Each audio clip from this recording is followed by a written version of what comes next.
ಶ್ರೀಮಂತಿಯನ್ನು ಹೆಚ್ಚಿರುವಂಥವರು, ಈ ಸಾಹಿತ್ಯದ ಸೊಬಗನ್ನು ಹೆಚ್ಚಿಸುವಂತಹ ವಿದ್ವಾನ್ಮನಿಗಳು ನಮ್ಮ ಕರ್ನಾಟಕದಲ್ಲಿ ಆಗಿ ಹೋಗಿದ್ದಾರೆ. ಇವತ್ತು ಕರ್ನಾಟಕದ ಇತಿಹಾಸದಲ್ಲಿ ಶರಣರ ಚಳವಳಿ ಒಂದು ಅಭೂತಪೂರ್ವವಾಗಿರುವಂತಹ ಘಟನೆ. ನನಗೆ ಕೊಟ್ಟಿರುವಂತಹ ವಿಚಾರ, ಕನ್ನಡ ಸಾಹಿತ್ಯ ಪರಂಪರೆಯಲ್ಲಿ ಈ ವಚನ ಸಾಹಿತ್ಯ ಹೇಗೆ ಜನಪರ ನಿಲುವಾಗಿದೆ ಅನ್ನುವಂಥದ್ದು ವಿಷಯವನ್ನು ನಾನು ಮಂಡನೆ ಮಾಡ್ತಾ ಇರುವಂಥದ್ದು. ಸಮಾಜದಲ್ಲಿ ಎಲ್ಲ ವರ್ಗ, ಎಲ್ಲ ವರ್ಣಗಳ ಜನಸಮುದಾಯ ಬಸವಣ್ಣವರ ನೇತೃತ್ವದಲ್ಲಿ ಕೈಗೊಂಡಿರುವಂತಹ ವ್ಯಕ್ತಿ ಕಲ್ಯಾಣ, ಅದೇ ಸಮಾಜ ಕಲ್ಯಾಣ ಚಳವಳಿ ಸೃಷ್ಟಿಸಿದ್ದು ಈ ವಚನಗಳು ಅನ್ನುವಂಥದ್ದು. ವಚನ ಅಂದ ತಕ್ಷಣ ನಮ್ಗೆಲ್ಲರಿಗೂ ಗೊತ್ತಿದೆ, 12ನೇ ಶತಮಾನದ ಬಸವಾದಿ ಶರಣರನ್ನ ನಾವು ಆದಿಯಾಗಿಟ್ಟುಕೊಂಡು ಎಲ್ಲರೂ ಕೂಡ ವಚನವನ್ನ ರಚನೆ ಮಾಡಿರುವಂಥದ್ದನ್ನ ಬಹಳಷ್ಟು ನೇರವಾಗಿ ಅಧ್ಯಯನ ಮಾಡ್ತಾ ಇದ್ದೇವೆ. ಅವು ಜನಪರ ನಿಲುವುಗಳಾಗಿ ಹೇಗೆ ಇದ್ದಾವೆ ಅನ್ನುವಂಥದ್ದು ನಾವು ಇವತ್ತು ಅಧ್ಯಯನ ಮಾಡಬೇಕಾಗಿದೆ.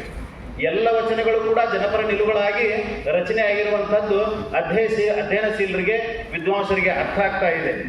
ಇವತ್ತು ಈ ಎಲ್ಲ ವಚನಗಳು ಜಾಗತಿಕ ಮಟ್ಟದಲ್ಲಿ ಯಾಕೆ ಇಷ್ಟು ಹೆಸರುವಾಸಿಗಳಾಗಿವೆ ಅನ್ನುವಂತ ತಿಳ್ಕೊಂಡಂತಂದ್ರೆ, ತಳ ಸಮುದಾಯದವರಿಗೆ, ಕೆಳ ಸಮುದಾಯದವರನ್ನ ಎಲ್ಲರನ್ನ ಒಳಗೊಳಿಸಿಕೊಳ್ಳುವುದರ ಮೂಲಕವಾಗಿ ಸಮಾಜವನ್ನು ಕಟ್ಟುವಂತಹ ಕಾರ್ಯದಲ್ಲಿ ಈ ವಚನ ಸಾಹಿತ್ಯ ಕೆಲಸ ಮಾಡಿದೆ ಎನ್ನುವಂಥದ್ದು. ಅದಕ್ಕಾಗಿ ಇಲ್ಲಿ ನುಡಿದಂತೆ ನುಡಿದ ಆತ್ಮಸಾಕ್ಷಿಯ ವಾಣಿ ಈ ವಚನ. ನಡೆದಂತೆ ನುಡಿದಿದ್ದಾರೆ, ನುಡಿದಂತೆ ನಡೆದಿದ್ದಾರೆ. ಆ ಆತ್ಮಸಾಕ್ಷಿಯ ವಾಣಿ ಯಾವುದು ಅಂತ ತಿಳ್ಕೊಂಡಂತಂದ್ರೆ ವಚನ. ವಚನ ಅಂದ್ರೆ ಮಾತು. ಆ ಮಾತುಗಳನ್ನು ಇಲ್ಲಿ ನಾವೆಲ್ಲವನ್ನ ಪರಂಪರೆಯನ್ನು ಅಧ್ಯಯನ ಮಾಡಿದಾಗ, ಯೇಸುವಿನ ವಾಣಿಯಾಗಿರುವಂತಹ ಬೈಬಲನ್ನು ಅವಲೋಕನ ಮಾಡಿಕೊಂಡಾಗ, ಮೊಹಮ್ಮದನ ಉಪದೇಶವಾಗಿರುವಂತಹ ಕುರಾನವನ್ನು ಅವಲೋಕನ ಮಾಡಿಕೊಂಡಾಗ, ಬುದ್ಧನ ಬೋಧಿಯಾದ ತ್ರಿಪಿಟಕವನ್ನು ಓದಿದಾಗ, ಶರಣರ ಸಂದೇಶಗಳನ್ನು ಕೂಡುವಂತಹ ವಚನಗಳ ಈ ಕೃತಿಗಳನ್ನು ಎಲ್ಲವನ್ನು ಅವಲೋಕನ ಮಾಡಿಕೊಂಡಾಗ ನಮ್ಮ ವಚನ ಸಾಹಿತ್ಯ ಬಹಳಷ್ಟು ಶ್ರೇಷ್ಠವಾಗಿರುವಂಥದ್ದು, ಜನಪರವಾಗಿರುವಂಥದ್ದು ಅಂತ ತಿಳ್ಕೊಂಡು ನಮಗೆ ಸ್ಪಷ್ಟವಾಗಿ ಅರ್ಥ ಆಗ್ತಾ ಇದೆ. ಮೂಲತಃ